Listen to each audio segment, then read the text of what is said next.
অনেক পুরনো সময়ের কথা। এক শান্ত গ্রামে বাস করতেন এক লোহার, নাম আব্দুল্লাহ, আর তার একমাত্র ছেলে ইউসুফ। একদিন ইউসুফ বাবার কাছে এসে বলল, আব্বা আব্বা, আমার জন্য একটা ছুরি বানিয়ে দিন, ধার যেন খুব তীক্ষ্ণ হয়, যেন কাটতে গেলে হাওয়াও দুভাগ হয়ে যায়। আব্দুল্লাহ ছেলের মুখের দিকে তাকিয়ে বললেন, বেটা, ছুরি না কাটারি, আগে তো বলো এই ছুরি দিয়ে তুমি কি করতে চাও। ইউসুফ একটু এড়িয়ে গিয়ে বলল, আব্বা, শুধু ছুরিটা চাই, আর কিছু না। ছেলের এত জেদ দেখে শেষমেশ আব্দুল্লাহ হার মানলেন। তিনি লোহার দিয়ে একটা অত্যন্ত ধারালো ছুরি তৈরি করে ছেলের হাতে তুলে দিলেন।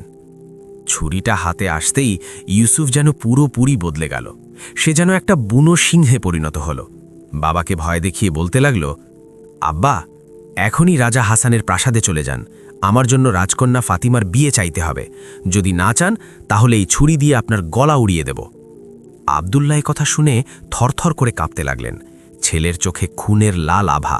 তিনি সেই মুহূর্তকে হাজার অভিশাপ পেতে লাগলেন যখন তিনি ছেলের জন্য এই ছুরি বানিয়েছিলেন।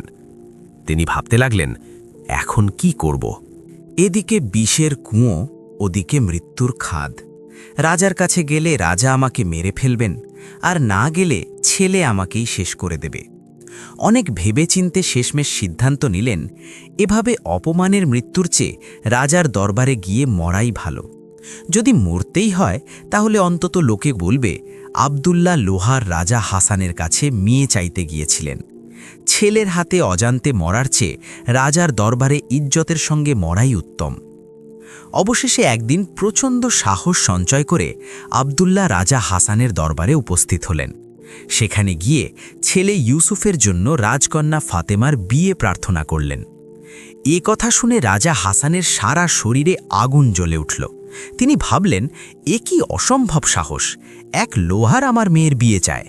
মন চাইল এখনই জল্লাদ ডেকে তার গলা কেটে ফেলতে। কিন্তু উজির আহমদ ছিলেন বুদ্ধিমান। তিনি রাজার কানে ফিসফিস করে বললেন, মহারাজ, একে মেরে ফেললে লোকে হাসবে, কথা ছড়িয়ে পড়বে, আমরা কতজনের মুখ বন্ধ করব। বুদ্ধিমানের কাজ হলো কৌশলে এড়িয়ে যাওয়া। সাপও মরবে, লাঠিও অক্ষত থাকবে। আমরা এমন একটা শর্ত দিয়ে দেব যার উত্তর সে সারা জীবনেও দিতে পারবে না।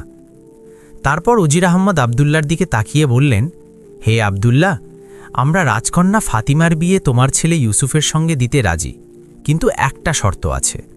তোমার ছেলে এমন একটা কাজ করবে যা আজ পর্যন্ত কেউ করেনি, কেউ দেখেনি। এই শর্ত শুনে আব্দুল্লার প্রাণে প্রাণ ফিরে এলো।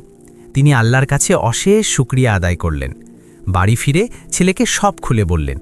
বাবা ছেলে দুজনে মিলে গ্রাম ছেড়ে দেওয়ার সিদ্ধান্ত নিলেন এবং সেই অসম্ভব শর্ত পূরণের আশায় যাত্রা শুরু করলেন। চলতে চলতে তারা এক গভীর জঙ্গলে পৌঁছে গেলেন। সেখানে দেখলেন এক লোক শিরীষ গাছের নিচে বসে আছে। চারদিকে হলুদ হলুদ শিরীষ ফুল ছড়ানো। লোকটা চুল্লির ভেতর নিজের পা ঢুকিয়ে রেখেছে। পা থেকে তরতর করে আগুনের শিখা বেরোচ্ছে। চুল্লির ওপর তেলে পকোড়া ভাজছে আর খাচ্ছে। আব্দুল্লাহ ও ইউসুফ এই অদ্ভুত দৃশ্য দেখে অবাক হয়ে গেলেন। দুজনে একে অপরকে বললেন, এ কাজ নিশ্চয়ই রাজা হাসান কখনো শোনেননি, দেখেননি। চলো এটাই শিখে নিই। আব্দুল্লাহ লোকটার কাছে গিয়ে বললেন, আল্লাহর বান্দা, আমার ছেলেকে তোমার শাগরেদ বানিয়ে নাও, তাকে এভাবে পকোড়া ভাজতে শেখাও। লোকটা বলল, ভাই, সামনে চলে যাও, সামনে আমার ওস্তাদ বসে আছেন, তিনি চাইলে তোমার ছেলেকে শাগরেদ বানাবেন, আমার শাগরেদ বানানোর অনুমতি নেই। এ কথা শুনে বাবা ছেলে সামনে এগিয়ে গেলেন। আরও কিছু দূর গিয়ে দেখলেন এক বটগাছের ছায়ায় এক লোক বসে, চারদিকে বটখল ছড়ানো। সেও চুল্লিতে পা ঢুকিয়ে রেখেছে, গোড়ালি থেকে আগুনের শিখা বেরোচ্ছে। চুল্লির ওপর তেলে জিলিপি ভাজছে আর খাচ্ছে। দুজনে বললেন, এ তো আগেরটার চেয়েও বেশি অদ্ভুত। এ কাজ রাজা কখনো শোনেননি, দেখেননি। চলো এটাই শিখি। আব্দুল্লাহ বললেন, আল্লাহর বান্দা, আমার ছেলেকেও তোমার শাগেরিদি নিয়ে নাও, তাকে এইভাবে জিলিপি ভাজতে শেখাও। লোকটা বলল, ভাই, সামনে যাও, সামনে আমার উস্তাদ আছেন। আবার সামনে এগোলেন। এবার দেখলেন এক বেরি গাছের নিচে এক লোক বসে, মাটিতে মিষ্টি মিষ্টি বেরি ছড়ালো। সেও চুল্লিতে পা ঢুকিয়ে রেখেছে, পা থেকে আগুনের শিখা বেরোচ্ছে। চুল্লিতে গুড়ের রস ভরা কড়াই বসানো, সে গুড় বানিয়ে খাচ্ছে। দুজনে মনে মনে বললেন, এ তো সবচেয়ে অদ্ভুত কাজ। রাজা এটা কখনো শোনেননি, দেখেননি। এটাই শিখব। আব্দুল্লাহ বললেন, আল্লাহর নেক বান্দা, আমার ছেলেকে তোমার শাগিরিদি নিয়ে নাও, তাকে এইভাবে গুড় বানাতে শেখাও। লোকটা বলল, ঠিক আছে, আমি তোমার ছেলেকে শাগরেদ বানিয়ে নিচ্ছি। এই নাও চাবি। সামনে একটা ঘর আছে, দরজা খুলে ছেলেকে ভেতরে বসিয়ে বাইরে থেকে তালা লাগিয়ে দাও। আব্দুল্লাহ যথানির্দেশ কাজ করলেন। ছেলেকে ঘরে বন্দি করে বেরিয়ে আসতেই লোকটা চাবি নিয়ে নিল আর বলল, 1 বছর পরে ফিরে এসো। আব্দুল্লাহ বাড়ি ফিরে গেলেন। ঘরের ভেতরে ইউসুফ খিদে তেষ্টায় অস্থির হয়ে বসেছিল। কেউ আসবে, বাঁচাবে, এই আশায় অপেক্ষা করছিল। কিন্তু পুরো দিন কেটে গেল, কেউ এলো না। ঘরের চারদিকে তাকাতেই তার শরীর শিউরে উঠল। চারদিকে মানুষের হাড় ছড়ানো। সে ভাবল, আমার আগে কতজন এই মৃত্যুকূপে প্রাণ দিয়েছে, আমারও অবস্থা তাদের মতোই হবে। আমি আর আমার আব্বা ধোকায় পড়েছি। এখন আমাকেও এটো পায়ে ঘষে মরতে হবে। আমারও হাড় এখানে ছড়িয়ে পড়বে। এসব ভেবে তার চোখে অশ্রু এলো। ফুপিয়ে কাঁদতে লাগল। কাঁদতে কাঁদতে যখন মন হালকা হলো, তখন এক কোণে গিয়ে বসল। মনে মনে বলল, যতক্ষণ শ্বাস আছে ততক্ষণ আশা আছে। সে মাটিতে পড়ে থাকা একটা ধারালো হাড় তুলল। দেয়াল খুঁড়তে শুরু করল। মাটি ঝরতে লাগল। দিন রাত পরিশ্রমের ফলে দেয়ালে এমন বড় গর্ত হলো যে একজন মানুষ সহজে বের হতে পারে। গর্ত দিয়ে অন্যদিকে গিয়ে দেখল একটা অত্যন্ত সুন্দর সাজানো ঘর। দামি পর্দা, মূল্যবান কার্পেট। জালির পর্দার আড়ালে কারো নিঃশ্বাসের আওয়াজ পাওয়া যাচ্ছে। পর্দা সরাতেই তার চোখ কপালে উঠে গেল। এক অপরূপ সুন্দরী গৌরবর্ণের মেয়ে বিছানায় শুয়ে ঘুমাচ্ছে। যৌবনের নিদ্রায় তার শরীর মৃদু নড়ছে। করবটের কারণে লম্বা কালো চুল তার শরীরে জড়িয়ে আছে। কিছুক্ষণ ইউসুফ বিস্ময় তাকে দেখতে লাগল। এর মধ্যে মেয়ের চোখ খুলে গেল। প্রথমে অচেনা ছেলে দেখে ভয় পেল। ইউসুফও ঘাবড়ে গেল। কিছুক্ষণ পর দুজনেই শান্ত হল। মেয়ে বলল, ভয় পেও না, এসো আমার কাছে বসো। বলো, তুমি কে, এখানে কিভাবে এলে? ইউসুফ তার পুরো কাহিনী খুলে বলল। মেয়ে তাকে খাবার দিল। তারপর বলল, যে লোকটা বাইরে গুড় বানিয়ে খাচ্ছে, যে তোমাকে এখানে বন্দি করেছে, সে আমার বাবা। আমার নাম সাফিয়া, আমিও জাদু করি। চিন্তা করো না, আমি তোমাকে জাদু শেখাবো। সাফিয়া তার বাবার চেয়ে অনেক বেশি উন্নত ছিল। বাবা যদি 14 ডিগ্রিতে থাকেন, সাফিয়া ছিল 16 ডিগ্রিতে। সে ইউসুফকে জাদু শেখাতে লাগল। সঙ্গে সুস্বাদু খাবার খাওয়াতো, সুন্দর পোশাক পরাতো। এভাবে 1 বছর কেটে গেল। কিন্তু আব্দুল্লাহ ছেলেকে নিতে এলেন না। তিনি ভাবলেন, যতক্ষণ না ছেলে পূর্ণ জাদুকর হয়, তাকে নিতে যাব না। 2 বছর পর আব্দুল্লাহ ফিরে এলেন। দেখলেন সেই লোক এখনও বেরি গাছের নিচে বসে গুড় বানাচ্ছে আর খাচ্ছে। আব্দুল্লাহ জিজ্ঞেস করলেন, আল্লাহর বান্দা, আমার ছেলে কোথায়? 2 বছর আগে তাকে তোমার কাছে রেখে গিয়েছিলাম। লোকটা বলল, আমি তো 2 বছর ধরে এখানে বসে গুড় খাচ্ছি, ভেতরে যাইনি। তুমি নিজে তাকে তালাবন্দি করেছিলে। এই নাও চাবি, গিয়ে দেখে নাও। আব্দুল্লাহর মুখ ফ্যাকাশে হয়ে গেল। তিনি ভাবলেন, হয়তো শুধু হাড়ই পাব, জীবিত থাকার আশা কম। দৌড়ে ঘরে গিয়ে তালা খুললেন। ঘর খালি। দেওয়ালের গর্ত দিয়ে অন্য ঘরে গিয়ে দেখলেন, সামনে মসনদে সাফিয়া আর ইউসুফ বসে আছে। ছেলেকে জীবিত দেখে আব্দুল্লাহর চোখে পানি এলো। দৌড়ে গিয়ে ছেলেকে জড়িয়ে ধরলেন। আল্লাহর লাখো শুকরিয়া আদায় করলেন।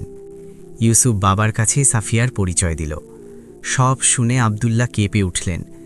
ছেলের প্রাণ বাঁচানোর জন্য সাফিয়ার প্রতি কৃতজ্ঞতা জানালেন। সাফিয়া বলল, এখন তোমাদের বাঁচার একটাই পথ।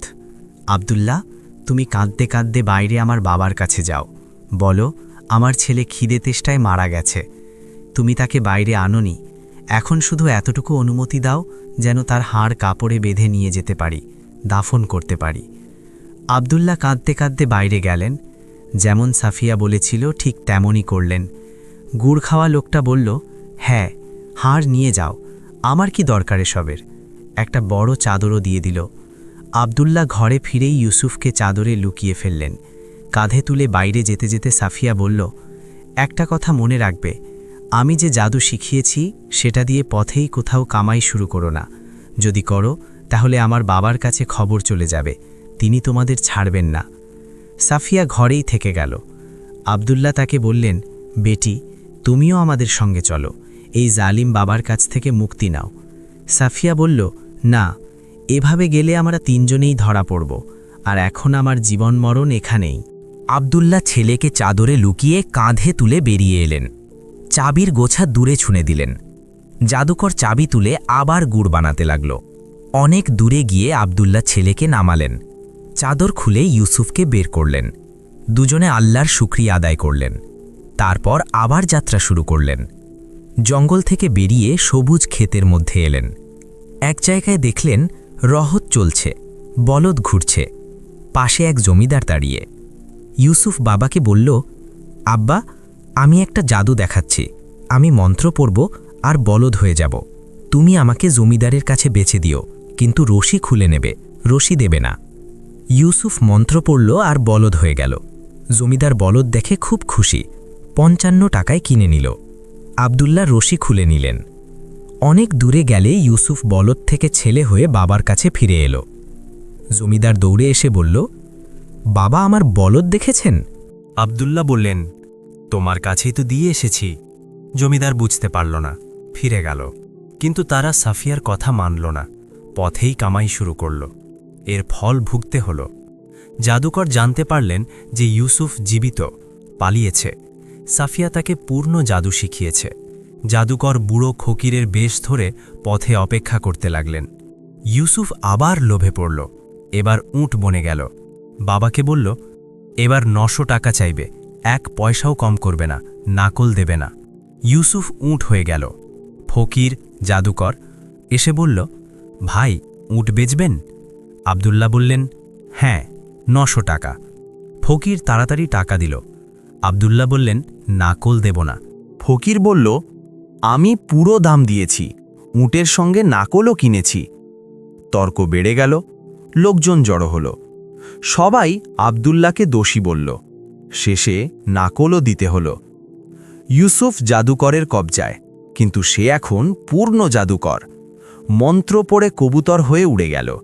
নাকল ফকিরের হাতে পড়ে গেল। জাদুকর বাজ হয়ে পিছু নিল। ইউসুফ মন্ত্র পড়ে ব্যাং হয়ে ছোপড়ে ডুবে পড়ল। জাদুকর বগলা হয়ে খুঁজতে লাগল। ইউসুফ ব্যাং থেকে আংটি হয়ে এক সুন্দরী মেয়ের ছোট আঙুলে চলে গেল। জাদুকর ফকির হয়ে মেয়ের বাড়ি গেল। মেয়ের কাছে আংটি চাইল। মা রেগে গিয়ে মেয়েকে আংটি খুলে ফেলতে বলল।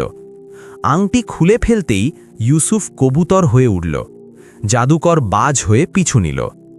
রাজা হাসানের প্রাসাদে পৌঁছে ইউসুফ সোনার তার হয়ে রাজার মুকুটে গিয়ে বসল। জাদুকর ফকির হয়ে রাজার কাছে সোনার তার চাইল। রাজা মুকুটে হাত দিতেই সোনার তার তসবিহ হয়ে ছড়িয়ে পড়ল। জাদুকর মোরগ হয়ে ঠোকরাতে লাগল। ইউসুফ মতির বিল্লা হয়ে মোরগকে ধরে মেরে ফেলল। তারপর ইউসুফ আসল রূপে ফিরে এসে রাজার সামনে দাঁড়াল। রাজা বিস্ময়ে বললেন, এসব কি? ইউসুফ বলল, মহারাজ, এমন দৃশ্য আগে দেখেছেন বা শুনেছেন? রাজা বললেন, না, কখনো না। ইউসুফ বলল, তাহলে আপনার সেই ওয়াদা মনে করুন।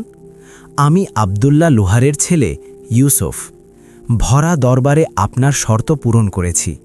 এখন রাজকন্যা ফাতিমার বিয়ে দিন। রাজা আর কোনো উপায় না দেখে রাজি হয়ে গেলেন। কয়েকদিন পর আব্দুল্লাহ ছেলেকে সাজিয়ে ঘোড়ায় চড়িয়ে বরযাত্রী নিয়ে প্রাসাদে এলেন। ধুমধাম করে বিয়ে হল। ইউসুফ রাজা হাসানের জামাই হয়ে গেল।